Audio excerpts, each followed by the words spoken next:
प्राचीन काल से भारत भूमि के अलग अलग नाम रहे हैं, जैसे जम्बूद्वीप, भारत खंड, हिमवर्ष, अजनाभवर्ष, भारतवर्ष, आर्यवर्त, हिंद, हिंदुस्तान, इंडिया।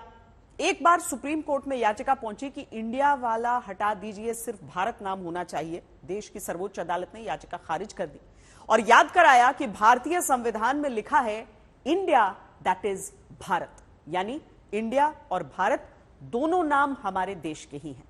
अब संसद में बीजेपी सांसद ने मांग उठाई है, कहा है संविधान से इंडिया हटाइए, सिर्फ भारत रखिए।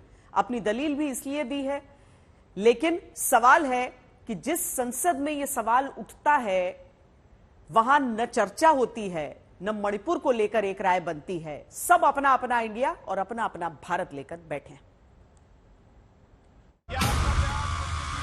संसद चल नहीं रही, मणिपुर का तनाव पूरा थमा नहीं, अस्पताल में डॉक्टर की जगह गार्ड इलाज करता मिले, प्रदर्शन के दौरान आम आदमी गोली खाकर मौत पा रहा, सड़क पर गड्ढे ज्यादा है, नागरिकों की जान जा रही, वीवीआईपी कल्चर से जनता परेशान है, कुछ मसले राज्य के, कुछ केंद्र के।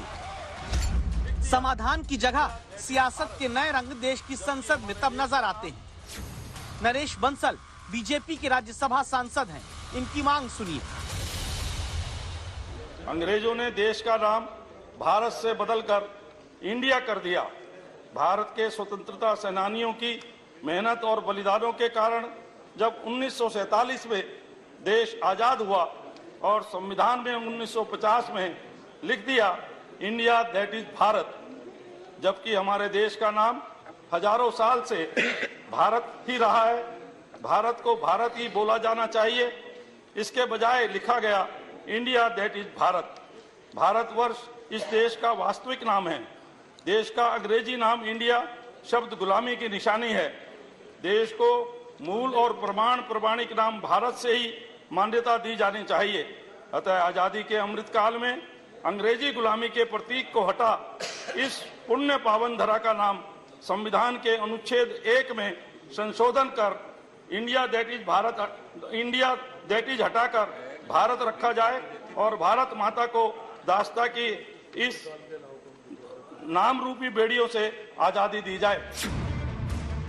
संविधान में जो लिखा गया उस इंडिया को गुलामी का प्रतीक बताते हुए हटाने और सिर्फ भारत रखने की मांग। लेकिन सवाल है, इंडिया दैट इज भारत में इंडिया हट जाए और सिर्फ भारत ही पहचान रहे तो क्या मणिपुर की समस्या का हल निकल आएगा? क्या तीसरी अर्थव्यवस्था होने के साथ ही आगे प्रति व्यक्ति आय में भी देश उतनी ही प्रगति कर लेगा?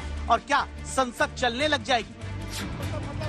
वो संसद जहां मानसून सत्र में 7वें दिन भी मणिपुर को लेकर हंगामा होता है। लोकसभा में पीएम के बयान से पहले मणिपुर पर चर्चा न करने वाला विपक्ष अविश्वास प्रस्ताव पर तुरंत चर्चा की मांग करता है। ये रूल 198 के अंदर हमें नो कॉन्फिडेंस मोशन दिए जाते हैं और उस कानून के मुताबिक जल्द से जल्द ये जो अनास्था प्रस्ताव मतलब अविश्वास प्रस्ताव है, इसमें चर्चा शुरू होना जाना चाहिए।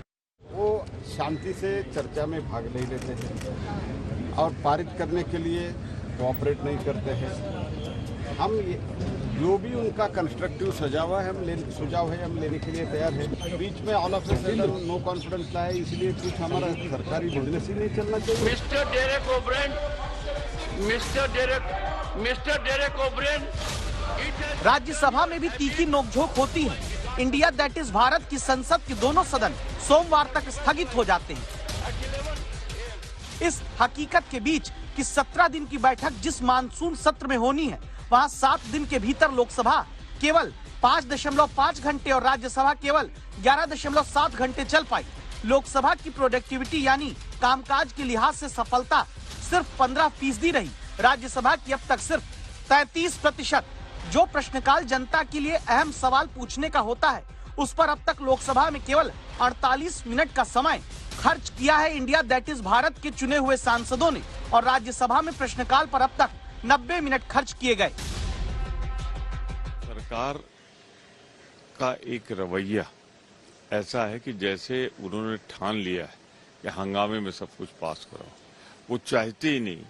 आप बहस नहीं करेंगे, आप उजले कपड़े, काले कपड़े, पीले कपड़े पहनेंगे, रक्षा मंत्री कहेंगे तो बात नहीं मानेंगे, गृह मंत्री कहेंगे तो बात नहीं मानेंगे, गृह मंत्री चिट्ठी लिख के कहेंगे हम सब कुछ बहस करने को तैयार है, तब आप नहीं आएंगे।